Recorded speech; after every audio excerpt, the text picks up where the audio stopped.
Good day. This is Anil Taneja from litusonline.com, and I'm sitting right now in the Cosentino city, Madrid. My guest today is Santiago Alfonso, Global Vice President of Marketing and Communication of the Cosentino Group. He has been working for 3 decades in this company, which is well known all over the world. The turnover of Cosentino Group last year was $1.1 billion, and in natural stone, it was 162 million euros. Welcome, Santiago. Welcome. Good morning, Anil. Well, what makes Cosentino unique in one way, it is perhaps the only company in the world which has manufacturing facilities in all the 3 building materials: natural stone, quartz, and porcelain. That's quite a challenge when it comes to marketing, developing a marketing strategy, right?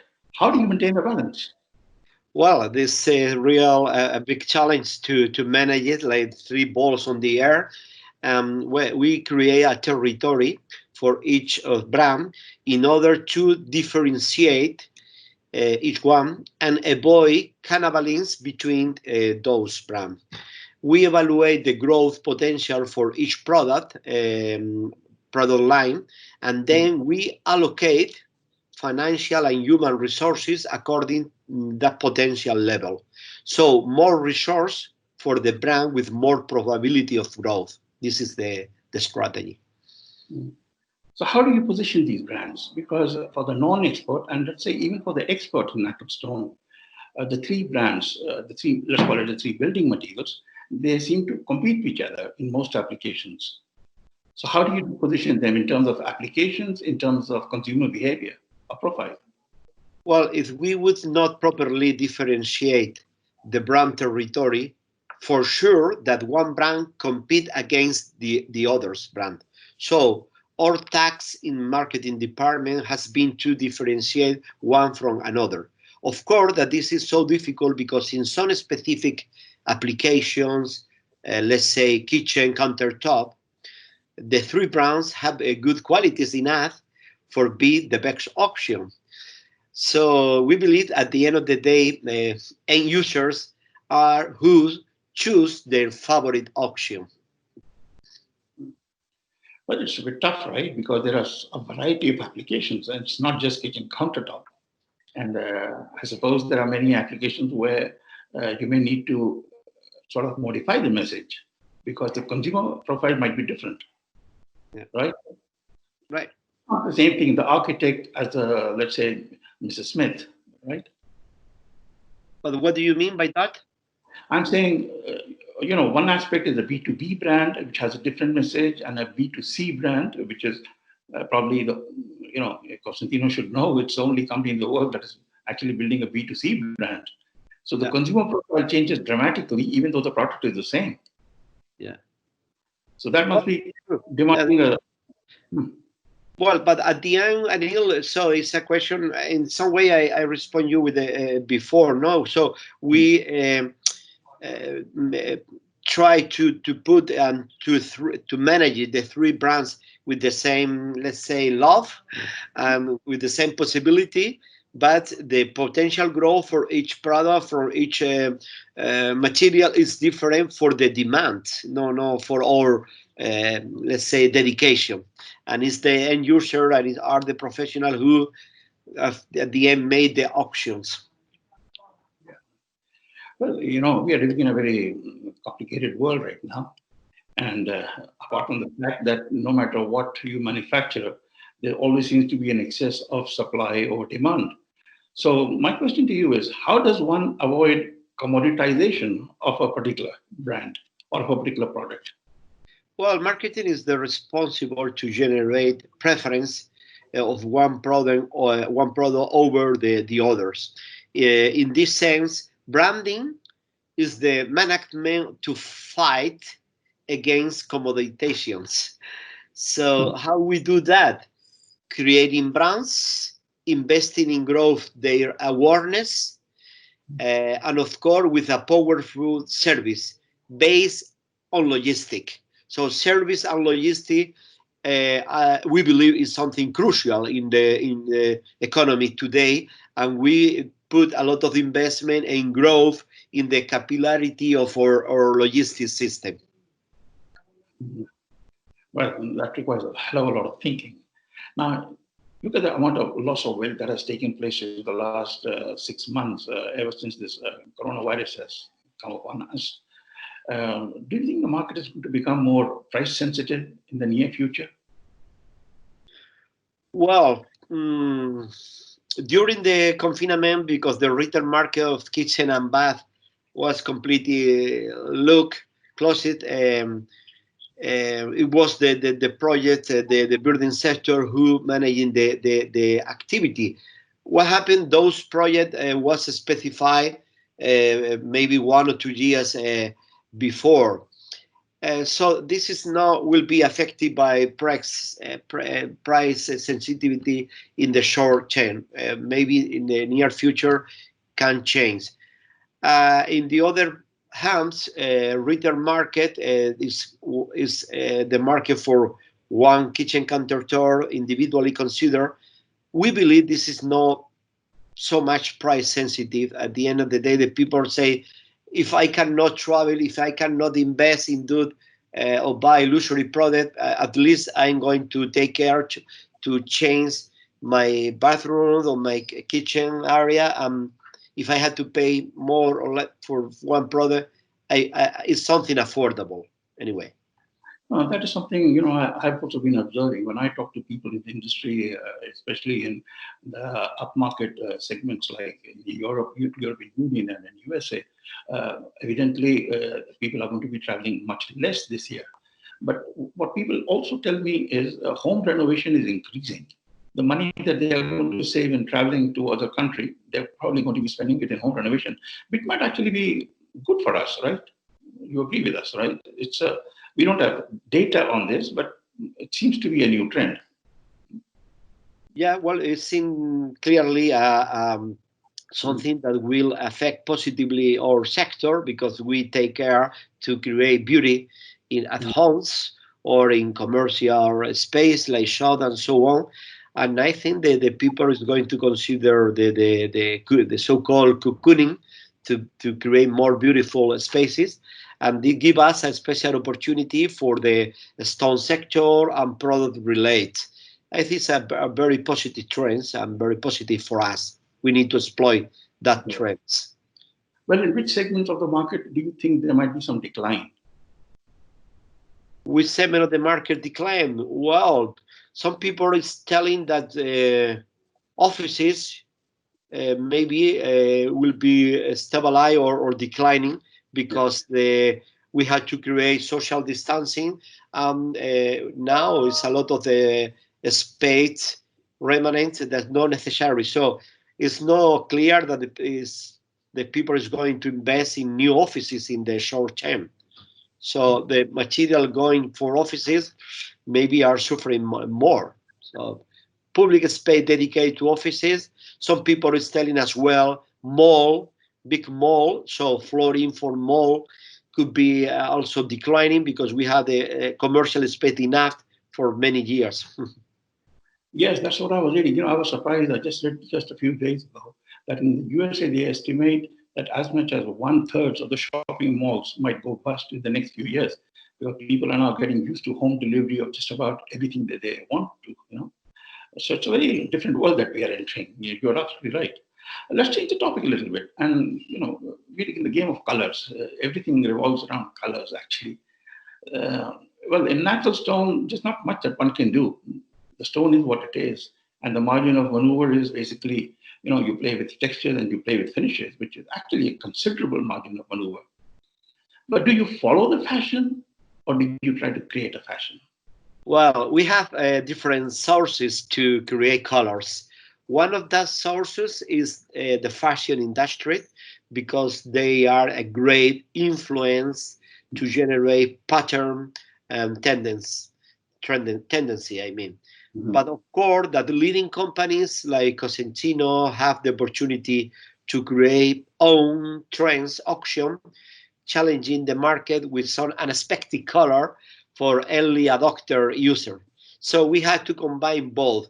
What are the very clear trending color coming from another industry and affecting all the sector from textile to car, painting, etc.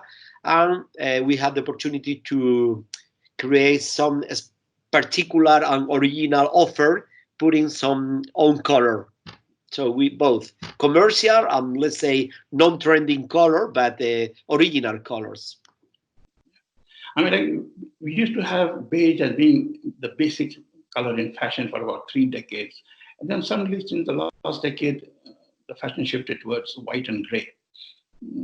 Well, do you anticipate any change again in the preference of the customer? Well, yes. I think it's difficult to keep the favorite color for more than 1 decade. No, for the last 2 years, the marble look has been a top trend. Calacatas, Statuario, White Carrara look. So great demand on residential market for this the color. In the last month, black kitchens emerge again, creating some good opportunity for that color, the black ones.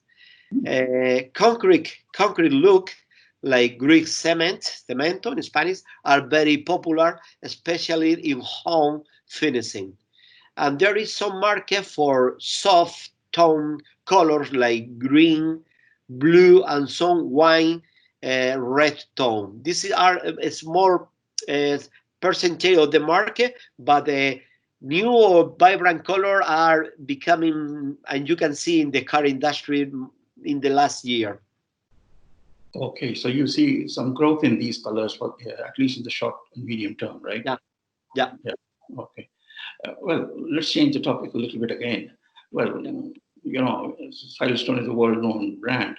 Now, there's been a lot of negative news in the mass media recently regarding, the danger from silicosis. And is it affecting the demand for quartz in any way? Honestly, Anil, I don't think that this problem will affect negatively to the quartz producers. First, let me say that it's a matter that we know very well, and we are very concerned and committed as well, very committed with to find solutions. Because silicosis is a professional disease associated with many other products like the non quartz. Let's say slate in industry with pizarra, not only in Spain, in all the world, or some kind of jeans manufacturing process, or of course for a long time in the mining industry. So this is not a problem of the quartz surfaces as a material. It's a problem for some activity when working with unsafety measures at the workplace.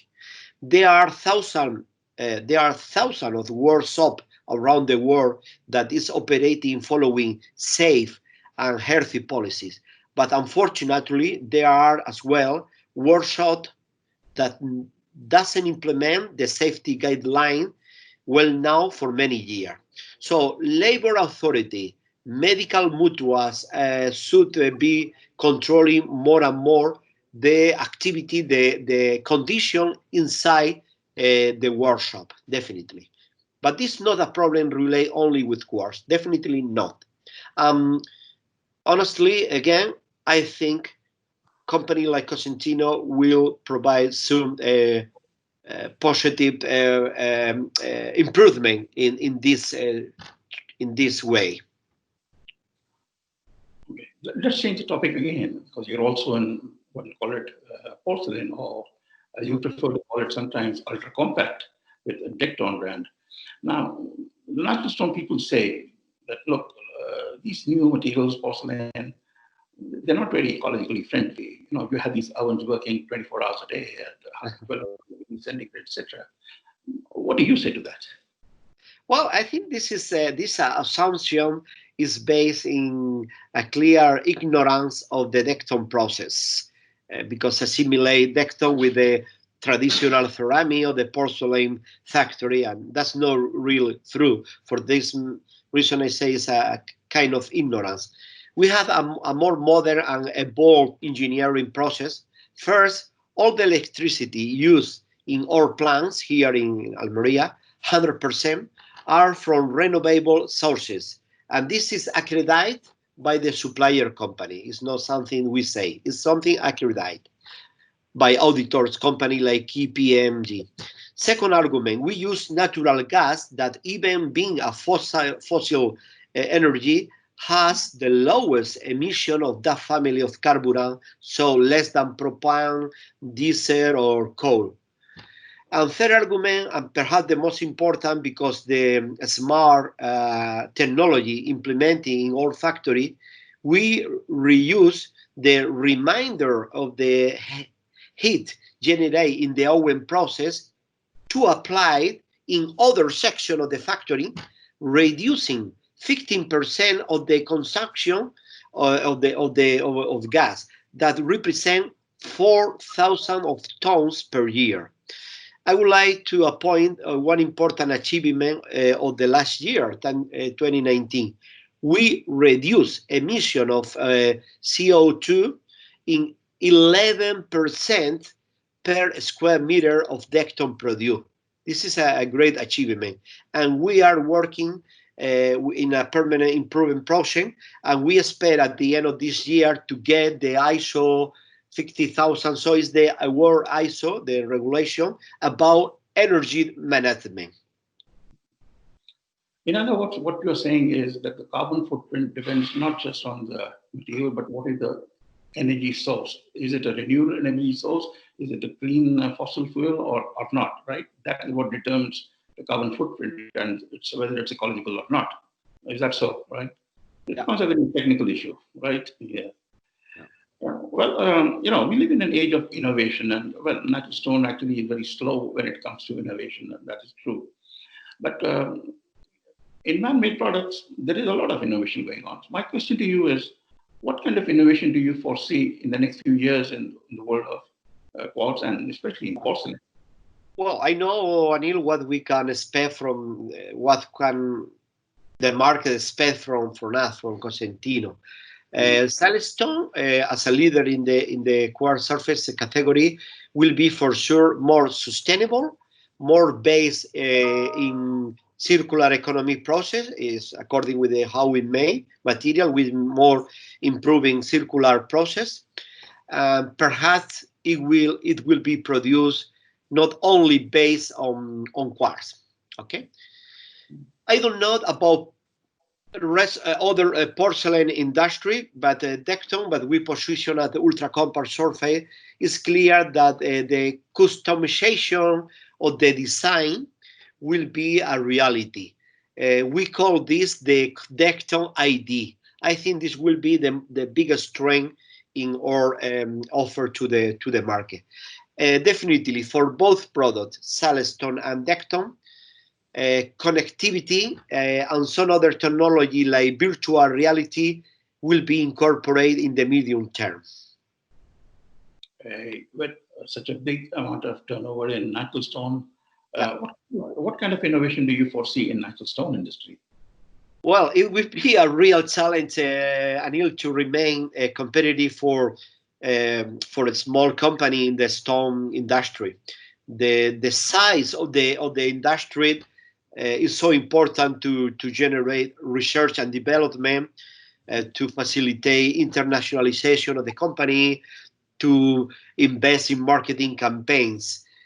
In general, the stone sector must pay attention, according to me, to the essence of the nature of the product, to foster to boost the three-dimension possibility, with great opportunity in decoration, furniture, the thought of the architecture for homes and some application, commercial space. So improvement in technology to wear the stone at the level of the 3D will be necessary, and the company must invest more in technology at the same way to incorporate talent, people able to manage that technology. Technology and talent people are crucial. This synergy are essential. Well, so how do you see natural stone's future? I know Cosentino's origins began in natural stone, and I know that its heart still vibrates with natural stone in a positive way. So Yeah, I saw you're still optimistic about natural stone, are you? really. I do. Where it's something that is happening right now in the social media is the Macael Marble Association that Cosentino belong, for instance, is presenting a beautiful marble sculpture made with white Macael, dedicated recognition for the doctor, all the sanitary personnel during the pandemic and the confinement.